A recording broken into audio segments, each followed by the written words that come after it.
Hi welcome to AP TV news వార్తలు చదువుతున్నది P Rajeshwari. Kumram Bheem Asifabad జిల్లా సిర్పూర్ టీ మండల కేంద్రంలో బౌద్ధ సమాజ్ సంఘం వారి ఆధ్వర్యంలో ప్రపంచ పంచశీల ధమ్మధ్వజ్ కార్యక్రమాన్ని ఘనంగా నిర్వహించడం జరిగింది.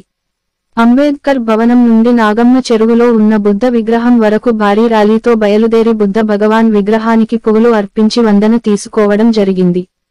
అక్కడ నుండి ర్యాలీతో అంబేద్కర్ భవనం వద్ద చేరి బుద్ధ వందన అనంతరం భోజన కార్యక్రమం నిర్వహించడం జరిగింది. ఈ కార్యక్రమంలో సిర్పూర్ తాలూకా అధ్యక్షులు బసర్కార్ విశ్వనాథ్, తాలూకా ఉపాధ్యక్షులు కుల్ ఝలే, నాందేవ్, సిర్పూర్ మండల అధ్యక్షులు నగ్రడే, రాజు, కౌటల మండల అధ్యక్షులు కుల్ ఝలే, బౌడురావ్, ఉపాధ్యక్షులు కర్మన్కార్, ఏమాజీ, ఝాడే, దిలీపేసెస్డి జిల్లా ఇన్ఛార్జి షీల్ రత్న బంతేజీ కౌటల, తాక్సండే, దేవిదాస్ మరియు తాలూకాలో ఉన్న బౌద్ధ బాంధవులు మరియు మహిళలు అధిక సంఖ్యలో పాల్గొని కార్యక్రమాన్ని విజయవంతం చేశారు.